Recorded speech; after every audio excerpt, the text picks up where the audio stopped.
তোমাদের ভিক্ষে আমরা চাই না। এটা সেন্ট্রাল গভর্নমেন্টের অর্ডার নয়, ছিঁড়ে ফেলে দিচ্ছি।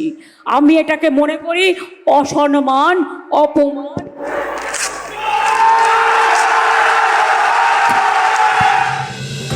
100 দিনের কাজের অর্থ আটকে রাখার ইস্যুতে আরও ক্ষোভ উগরে দেন তৃণমূল সুপ্রিমো।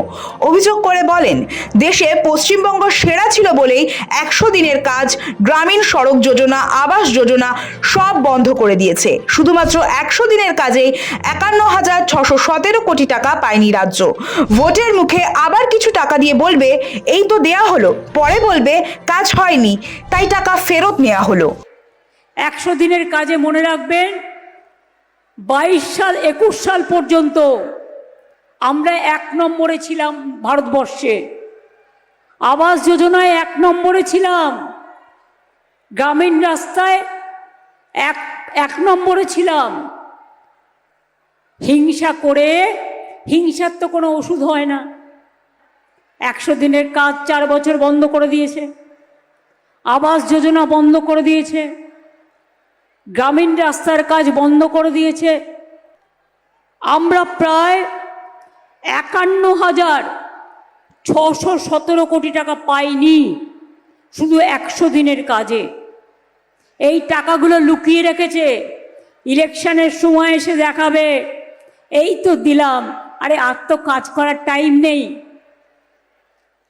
ফেব্রুয়ারিতে যদি ভোট অ্যালাউন্স হয়, এখন এসআইআর হচ্ছে, আপনি ডিসেম্বর মাসে যদি কিছু দেনও, মার্চ মাসে বাজেট শেষ, ফাইন্যান্সিয়াল ইয়ার শেষ, তখন বলবেন করতে পারলো না। তার কারণ আপনি তো করতে দেননি। 2 মাসের টেন্ডার করে সব কিছু হয় না। সবার মাঝেই কেন্দ্রের পাঠানো একটি চিঠি তুলে ধরেন মুখ্যমন্ত্রী। অভিযোগ, হাইকোর্ট সুপ্রিম কোর্টের অর্ডারের পরও ওরা টাকা আটকে রেখেছে। আবার প্রায় 1 বছর পর পাঠানো চিঠিতে অসম্ভব সব শর্ত চাপিয়ে দেওয়া হয়েছে। আলাদা আলাদা রাজ্যে একই পদে আলাদা বেতন কাঠামো, একই সংস্থায় কাজ করেও রাজ্য ভিত্তিতে শ্রমের পরিমাণ এবং পারিশ্রমিক আলাদা, শ্রমিকদের নিরাপত্তায় পৃথক বিধি। এসব জটিলতা কাটাতে চলতি বছরের নতুন শ্রম আইনের প্রস্তাব পাশ করেছিল কেন্দ্রের নরেন্দ্র মোদী সরকার। দেশের বিভিন্ন রাজ্যে 44টি আলাদা আলাদা শ্রম আইনকে সংগঠিত করে নয়া 4টি শ্রম কোড চালুর প্রস্তাব দেওয়া হয়েছিল নতুন শ্রম আইনে। নভেম্বর থেকে সেই শ্রম আইন কার্যকর হয়ে যায়। তবে নতুন কোড লাগু হবে কিনা তা নিয়ে রাজ্য সরকারের সিদ্ধান্তের উপর নির্ভর করবে। সেক্ষেত্রে মমতা বন্দ্যোপাধ্যায়ের সরকারের তরফে আগেই জানানো হয়েছিল নয়া কোড মানা হবে না।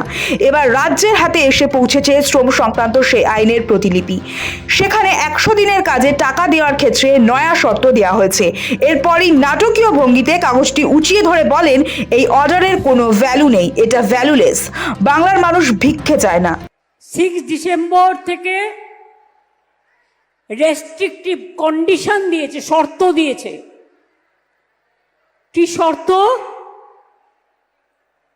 কোয়ার্টারলি লেবার বাজেট দেখাতে হবে। দেখাবার টাইম কোথায়? 4 মাস কোয়ার্টারলি হয় তো, 3 মাসও যদি হয়, টাইম কোথায়? এটা ডিসেম্বর মাস, ফেব্রুয়ারিতে ইলেকশন।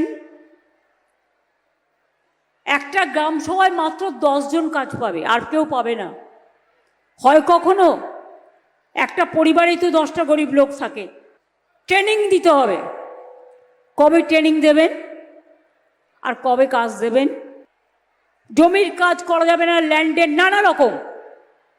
আমি বলি, তোমার এই কাগজটা দেখছো না, এই কাগজটার কোনো ভ্যালু নেই, এটা ভ্যালুলেস।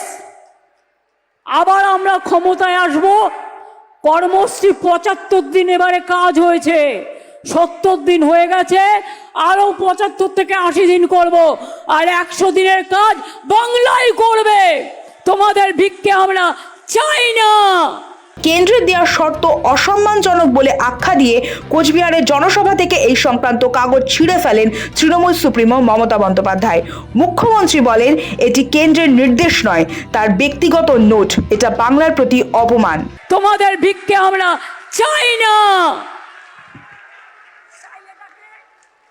তাই এই কাগজটাকে, এটা আমার নোট, গভর্নমেন্টের নোট, এটা সেন্ট্রাল গভর্নমেন্টের অর্ডার নয়, অর্ডারটা পড়ে দিলাম।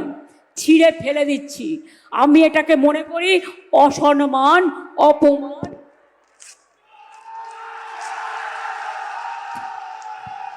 রাজ্য সরকারের উন্নয়ন প্রসঙ্গে ফের চ্যালেঞ্জ ছুড়ে মমতার দাবি, 14 বছরে পশ্চিমবঙ্গে যে উন্নয়ন হয়েছে সারা পৃথিবীতে এমন হয়নি। শেষে 2026 সালের ভোটকে সামনে রেখে আত্মবিশ্বাসী মুখ্যমন্ত্রী বলেন তৃণমূলই ক্ষমতায় আসবে। দীপজয় বর্মনের রিপোর্ট, সময়, কলকাতা।